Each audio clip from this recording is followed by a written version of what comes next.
Lucy wanted to jump into the pool to find her man. However, she didn't know that the water level in the pool was dropping. Just as she was about to jump in, the dog next to her suddenly started barking frantically. Her man woke up at that moment and tried to stop her, but it was too late. Lucy lost her balance and hit her head hard on the diving board. Then she fell into the pool. Seeing that something was wrong, Jesse hurried over to Lucy. He placed his woman on an air mattress, but Lucy's injured head was bleeding profusely. He could only dive underwater to find her swimsuit and use it to stop the bleeding. However, there was no one around, and no one would come to rescue them.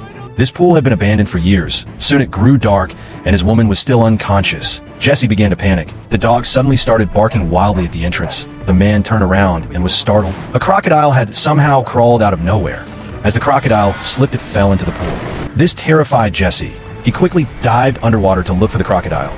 But after searching around, he couldn't find any trace of the crocodile. Jesse had no choice but to drag his woman to a safe place. He carefully watched for any signs of the crocodile.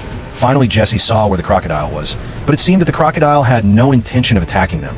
This made Jesse breathe a sigh of relief. However, back to this morning, Jesse was happily swimming in the pool when suddenly someone appeared and secretly turned off the pool's drain valve, causing the water level to drop rapidly. When Jesse was awakened by the dog's barking, he realized that the water level had dropped by more than half. He immediately sensed something was wrong and swam toward the shore. Then he realized there was no ladder in the pool. He tried to climb up, but the tiles were too slippery. Jesse couldn't get the grip even after exhausting himself. Jesse couldn't escape the pool. He could only climb onto the air and wait for rescue. But his woman's arrival didn't bring him joy. It only added to his burden. Now both of them were trapped in the pool. By the next morning, the water in the pool had already drained out, and there was a crocodile lurking nearby. Lucy was still unconscious.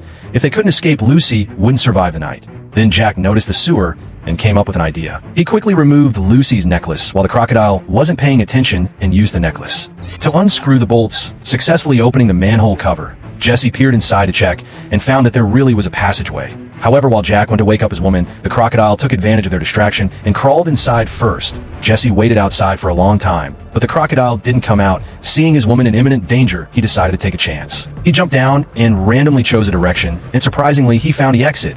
Unfortunately, the exit was locked. However, at that moment, the crocodile had secretly crawled back to the pool and was slowly approaching Lucy.